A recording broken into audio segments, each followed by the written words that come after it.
acquaintance group were more, I think, dealing with issues relating to trust and dealing with betrayal and so on.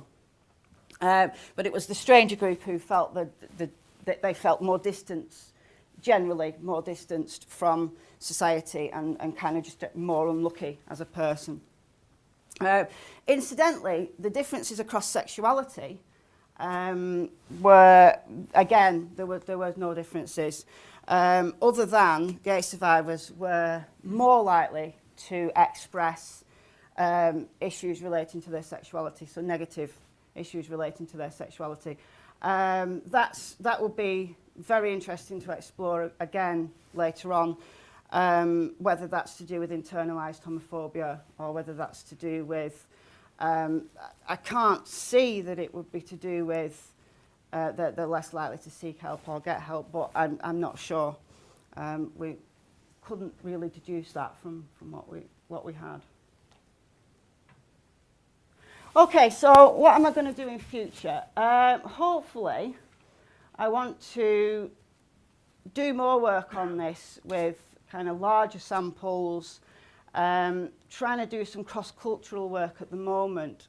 Funding permitting, I do have a PhD student due to start work using the male rape questionnaire in Africa. Whether that will actually come off, I'm not sure. But using sort of online techniques and support groups and so on, what we're going to try to do in future, and we do have a kind of a team organised to work on this now, after kind of several years of, you know, talking about it and thinking about it. We're actually going to go ahead and get some cross-cultural stuff done, some kind of wider contacts, and see whether we can, well, really just kind of, you know, get the research done that up to now hasn't been done. Specifically, I'm particularly interested in the effects of multiple victimisation, because certainly in the clinical literature, what they tend to talk about is single trauma. And multiple victimisation, I think, is very, very difficult to deal with in a therapeutic situation.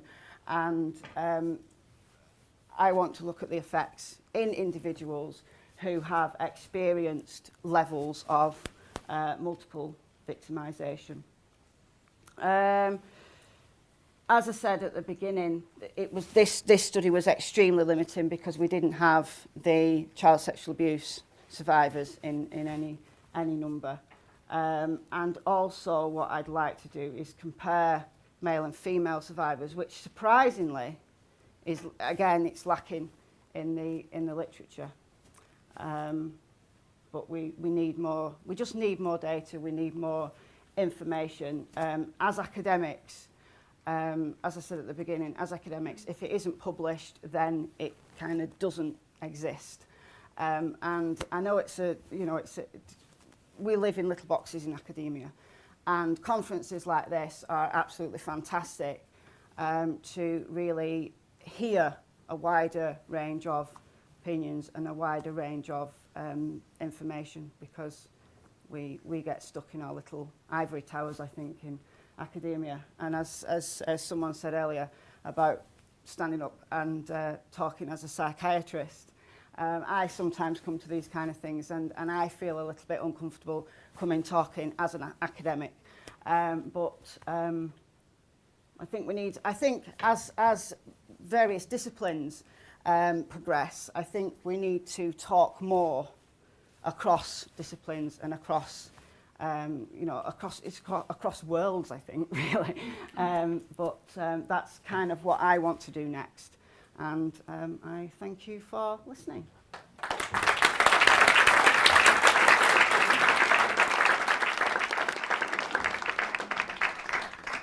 Michelle, as an academic, I wonder if we can make you feel even more uncomfortable and just give you maybe 2 or 3 questions before we finish for lunch. Anybody want to make an academic feel uncomfortable? I wonder if we've got a mic or anything like that. In the mid-90s, Professor Michael King from the Royal Free Yeah. and Woolwich Yeah, King and Woolwich, yeah. published some research on 120 men who were rape victims, and that was on the net, and it was also published in the Archives of Sexual Behaviour, and that was available if you wanted it, Yeah, or yeah. if you would like, I can let you have a copy. I've got that paper, but that was more the men were from clinical services. So at the time when this study was organised, we wanted community. We didn't want to look at men who'd been through the clinical system. That was the difference between King and Woolwich and our work. But it was very interesting, and Michael King's work is extremely good. As is Gillian Messy as well. She works quite a lot with. Oh, Meze, yeah. Yeah, Messy. What about Woolwich's work? Um, I'm pulling your leg. well, I don't know any more that they've done. Is it you? Is it? Yeah. Well, there you go. You see. Buy my book later. Okay, we'll have yours, please. I'm an academic too, so we can hide in the corner together later. I was just wondering, you said that there was a lot of other rich qualitative data alongside this.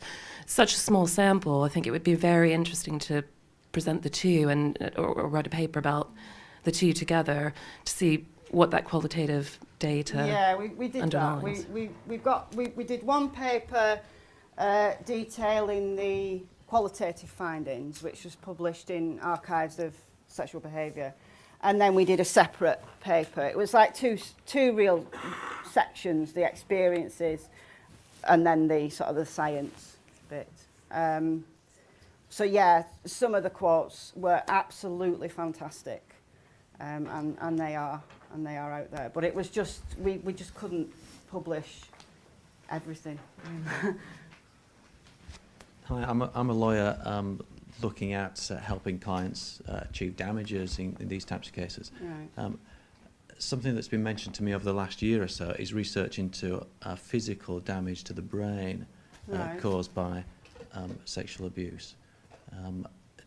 Do you know whether there's any good empirical research on that around at the moment?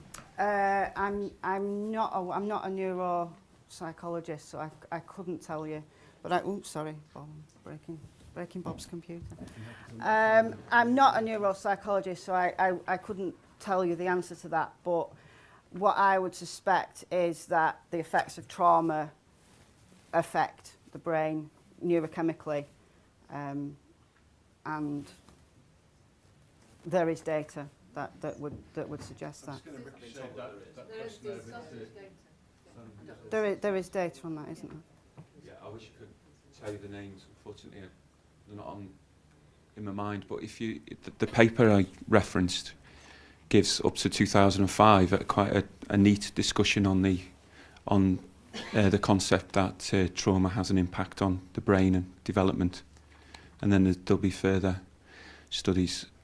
You know, there's recent functional MRI studies to show that people with that say the amygdala shows marked changes in from trauma. And the hippocampus as well, is that? Yeah, the sort of emotional centres Yeah. and the emotional regulation. I think Alan Shore writes extensively. Alan Shore, Schore, and Cosarelli as well. Who's read some books on neurobiology. I was also going to say that Tavistock, I think, is doing some research with Kids Company in London, and with the book that's just been mentioned as well, there's a lot of increasing evidence about the neuroscience effect on the brain from trauma, especially in childhood, and that's an increasing area. And I'm happy to give you those links as well, David, so that you can check them out. Yeah, okay. I think it would be trauma generally rather than a specific type of abuse or assault, but trauma generally.